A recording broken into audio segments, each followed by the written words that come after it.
Radhe Radhe everyone, आप सभी का हमारे चैनल में बहुत बहुत स्वागत है।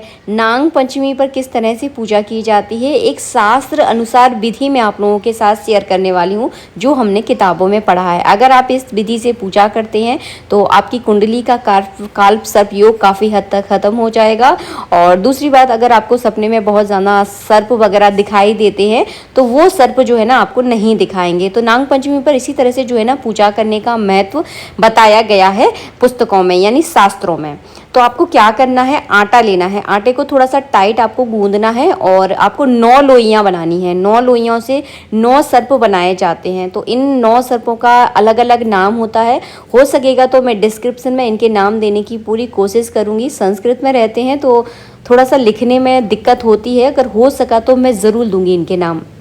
सारे हमने सर्प बना लिए हैं और सारे सर्पों को मैंने इस तरह से दोने में रख दिए हैं। अगर आपके पास 9 दोने हैं तो एक एक दोने में एक एक सर्प आप रखें। मेरे पास अभी दोने की थोड़ी सी कमी पड़ गई थी, तो इस चक्कर में मैंने सारे सर्पों को एक ही दोने में जो है ना रख लिया है।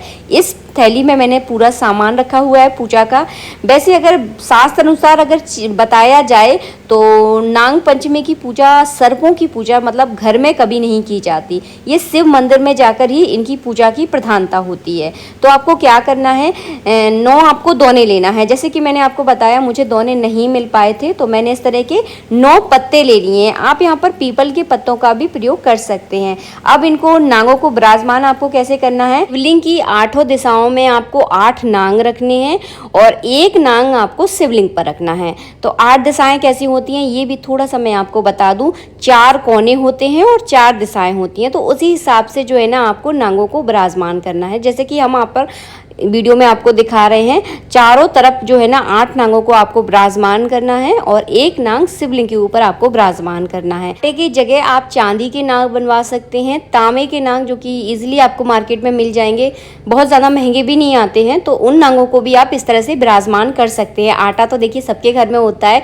मैंने आटे के इसलिए बताया है कि ईजिली जो है ना आप ये उपाय कर सकें। तो इस तरह से जो है ना 8 दिशाओं में 8 नाग आपको विराजमान करने हैं। किया जाता है इनका पूजन। ये पूजा कब की जाती है तो नाग पंचमी की सुबह के समय इस पूजा को आपको करना होता है। शिव मंदिर में जाकर ही इस पूजा की प्रधानता होती है। तो इस तरह से आप दोने पत्ते जो भी आपको मिले हैं सुविधा अनुसार उन पत्तों पर आप नागों को विराजमान कर लीजिएगा। नाग देवता का मुख जो है ना शिवलिंग की तरफ आपको करना है।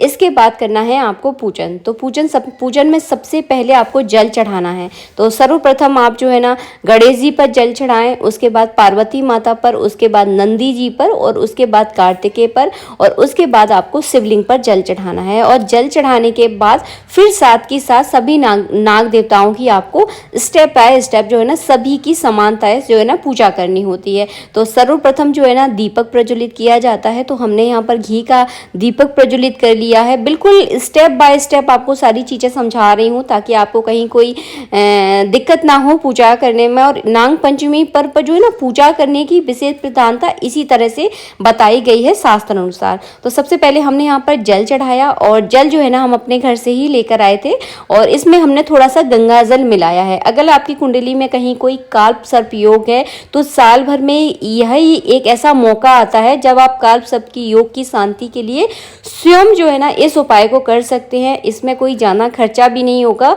और साल भर में जब ये मौका आता है तो इस तरह से आप सभी को जो है ना उपाय इस तरह से ज़रूर करने चाहिए।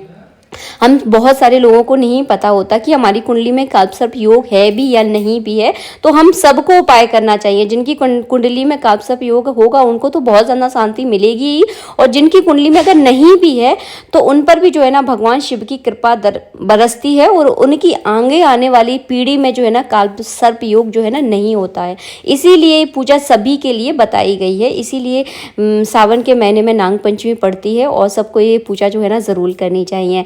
तो दूध चढ़ा दिया है। इसके बाद आपको सभी पर कलावा रूपी वस्त्र अर्पित करना है। जैसे कि हम भगवान शिव पार्वती जी की पूजा करते हैं ना, सेम उसी तरह से जो है ना सभी नागों की आपको पूजा करनी है। देख रहे जैसे कि आप लोग वीडियो में देख भी रहे हो, सभी पर जो है ना मैंने कलावा रूपी वस्त्र अर्पित किया है। इसके बाद सभी पर जो है ना आपको पूजन करना है। चंदन चावल से सभी को पूजन करें और 1 मुट्ठी चावल आप अपने घर से ज़रूर लेकर आएँ और वो चावल जो है ना भगवान शिवलिंग पर जो है ना आपको चढ़ाना है। बहुत प्रधानता होती है 1 मुट्ठी चावल की।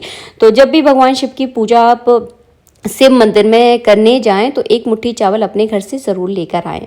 के बाद चढ़ाने हैं आपको फूल चढ़ाने हैं। अगर माला लेकर आए हैं तो शिवलिंग पर आप माला चढ़ा दीजिए।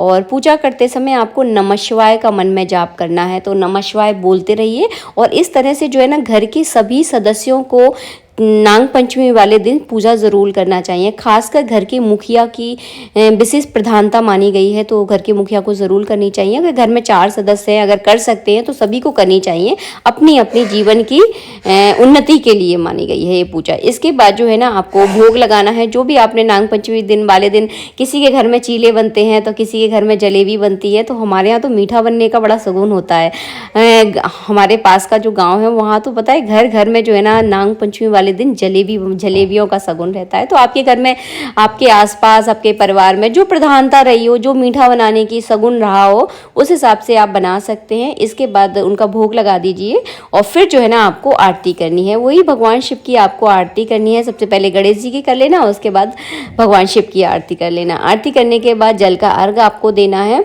और इसके बाद आपको क्या करना है, जो नाग हमने रखे हैं इनका आपको क्या करना है, चाहे आप चांदी के नागों की पूजा कर रहे हो, चाहे आप तांबे के नागों की पूजा कर रहे हो, चाहे इस तरह से आटे के नाग आपने बनाए हैं, सभी नागों का आपको क्या करना है, तो सभी नागों का मंदिर में छोड़कर तो बिल्कुल भी नहीं जाना है। सभी नागों को इस तरह से विसर्जित किया जाता है। तो सबको हम सबसे पहले एकत्रित करेंगे और एकत्रित करने के बाद इनको जल वाले स्थान पर विसर्जित किया जाता है। जल वाले स्थान का मतलब है कि किसी तालाब में कर सकते हैं, कुआं है तो कुआं में कर सकते हैं। अगर नदी, अगर बहती हुई धार मिल जाए तो बहुत अच्छी बात है, आप नदी में भी जो है ना इन नाग देवताओं को विसर्जित कर सकते हैं।